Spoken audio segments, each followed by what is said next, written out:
और हम कुछ प्रोस्टिट्यूट को देखते हैं जिनमें 3 लड़कियां और एक लड़का होते हैं जिनका नाम रायली, सेडी, लिव और लिवाई होता है। ये सभी ट्रक स्टॉप पर बैठे होते हैं। तभी एक ट्रक ड्राइवर वहां आता है और इनसे सर्विस लेता है। तभी वहां पर एक कस्टमर आता है जो लिवाई को अपने साथ ले जाता है। इधर सेडी रायली से पूछती है कि क्या तुम्हारी तबीयत ठीक है। ये सुनकर रायली कहती है कि उसके पेट में काफी दर्द हो रहा है। तभी वहाँ पर एक गाड़ी आकर रुकती है जिसमें से एक फादर बाहर निकलता है जो कि एक कल्ट रन करता था और उसकी गाड़ी में कई सारे बच्चे भी बैठे होते हैं। तभी वो उनके पास आता है और उसे एक बुक देता है और उन सभी को अपने ग्रुप में शामिल होने के लिए कहता है। वो उनसे कहता है कि इससे तुम्हारे सारे पाप माफ हो जाएंगे जो भी तुमने पास्ट में किए हैं। ये सुनकर रायली उसे कहती है कि वो अपनी मर्जी से ये काम कर रहे हैं तो इसमें उसे इतनी प्रॉब्लम क्यों है। ये सुनकर फादर को काफी बुरा लगता है और वो गुस्से में अपनी गाड़ी में जाकर बैठ जाता है। तभी हम उस गाड़ी में रेमी नाम की एक लड़की को भी देखते हैं जो उन प्रोस्टिट्यूट्स को देखकर काफी गुस्सा होती है। अब रात में वो सभी अपने रूम में जाती हैं। तभी सेडी को वहाँ पर नोरा नाम की लेडी मिलती है। दरअसल नोरा उनकी मकान मालिक होती है जो कि वहाँ पर वो ग्रुप चलाया करती थी। यहाँ नोरा उससे कहती है कि 8 बजे एक कस्टमर आने वाला है तो इसलिए तुम अपने रूम में तैयार होकर बैठी रहना। इसके बाद सेडी अपने रूम में जाती है और नहाकर तैयार होने लगती है। जब वो रेडी होती है तो तभी उसे वही बुक मिलती है जिसमें लिखा होता है कि लोग जल्दी से इस ग्रुप में जुड़ जाएं, नहीं तो पाप बढ़ने से सबका अंत हो जाएगा। ये देखकर सेडी उसे वहीं पर रख देती है और अपने कस्टमर को सर्विस देने के लिए निकल जाती है। अगले दिन लिव और सेडी उस ट्रक स्टॉप पर बैठे होते हैं। तभी वहाँ पर एक शेरिफ आता है जिसका नाम रेक्स था जो कि उन्हें पहले से जानता था। तभी वो लिवाई को अपने साथ चलने के लिए कहता है क्योंकि वो उसे काफी पसंद था। फिर लिवाई उस शेरिफ की कार में बैठ जाता है जिसके बाद शेरिफ उसे अपने अड्डे पर ले जाता है जहाँ पर वो उससे सर्विस लेता है और काम करने के बाद वो उसे पैसे देता है। इधर सेडी जब अपने कस्टमर के पास से वापस आती है तो वो अपनी जगह पर एक लड़की को बैठा हुआ पाती है। जब वो उस लड़की को देखती है तो उसे पता चलता है कि ये तो वही लड़की है जो कल उन्हें उस गाड़ी में दिखाई दी थी। सेडी उससे पूछती है कि तुम्हारे साथ क्या हुआ है। इस पर वो लड़की उसे बताती है कि उसका नाम रेमी है और वो उस कल्ट से भागकर यहाँ पर आई है क्योंकि वो अब उनके साथ काम करना चाहती है और यहाँ रहकर उनके साथ मजे करना चाहती है। इधर रायली उस स्टॉप के वॉशरूम में होती है।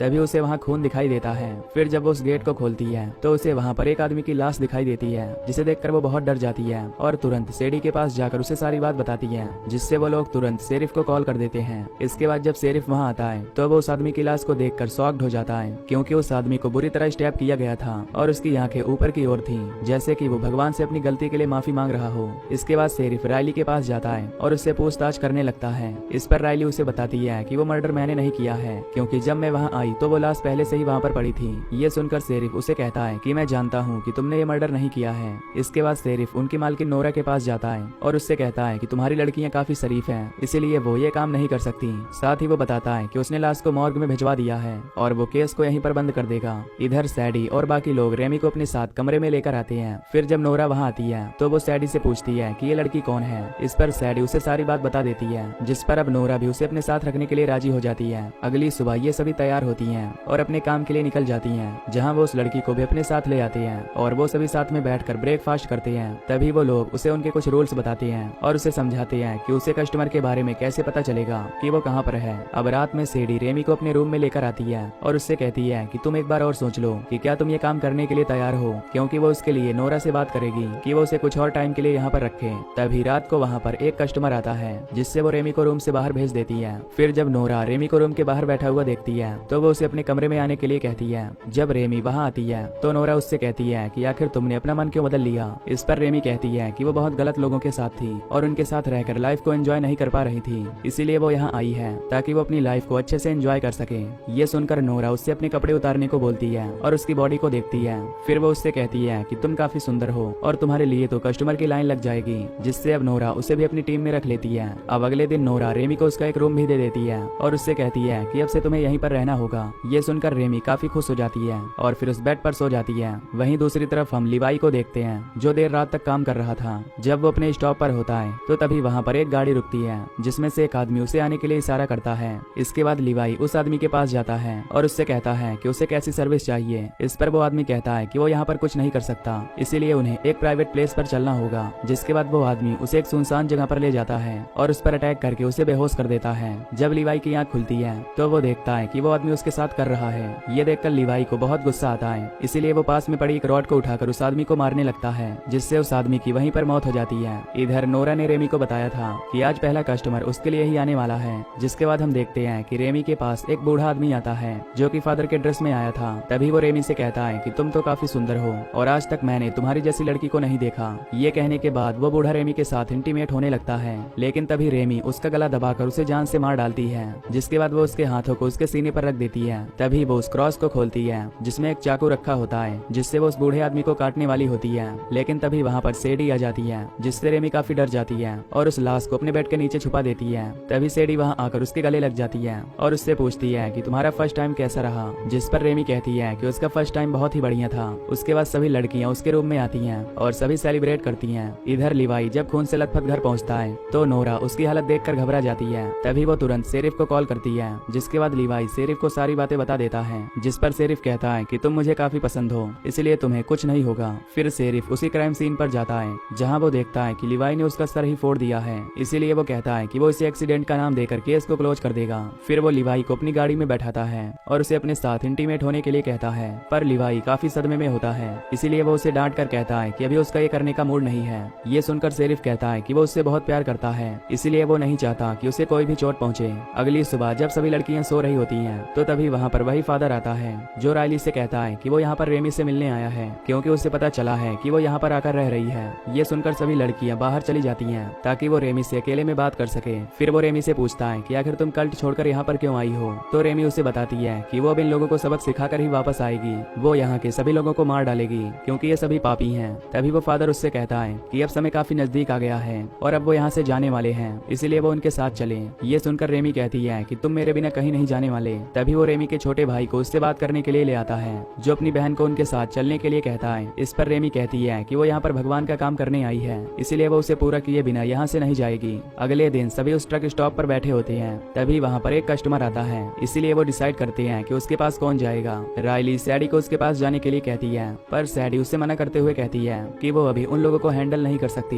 ये सुनकर रेमी उससे कहती है कि वो सब कुछ हैंडल कर सकती है, जिसके बाद वो उस कस्टमर के पास जाती है और उसके ट्रक में बैठ जाती है। तभी वो कस्टमर कहता है कि चलो हमें जल्दी करना होगा, क्योंकि उसे जल्द ही यहाँ से निकलना था। तभी रेमी अपने बैग से वही क्रॉस वाला चाकू निकालती है और उस ड्राइवर को स्टैब करके जान से मार देती है, जिसके बाद वो वॉशरूम में जाती है और खून लगे हुए उस चाकू को साफ करती है। लेकिन तभी वहाँ पर लीव आ जाती है, जो उसे ब्लड साफ करता हुआ देख लेती है, इसीलिए वो उससे उस चाकू के बारे में पूछती है। ये सुनकर रेमी लिव को भी उसी चाकू से स्टैब कर देती है और उसे मार डालती है। फिर वो बड़ी ही चालाकी से वहाँ से बाहर निकल जाती है और ट्रक स्टॉप पर जाकर बैठ जाती है। कुछ देर बाद लिवाई उसके पास आता है, जो उसके लिए खाना लाया होता है। जब वो खाना खा रहे होते हैं तो तभी वहाँ पर एक कस्टमर आता है, जिस पर रेमी उससे खुद वहाँ जाने के लिए कहती है। फिर वो उस कस्टमर के पास जाती है, जहाँ वो कस्टमर उससे कहता है कि उसका फर्स्ट टाइम है। रेमी उससे पूछती है कि आखिर वो ये क्यों करना चाहता है, तो वो कहता है कि उसे बस किसी का साथ चाहिए। पर रेमी उससे कहती है कि ये बहुत बड़ा पाप है। इससे वो आदमी उसे नीचे उतर जाने को कहता है, क्योंकि अब वो ये पाप नहीं करना चाहता था। पर तभी रेमी कहती है कि ये सोचना भी पाप है, और तभी वो अपना चाकू निकाल कर उसे स्टैब करके मार देती है।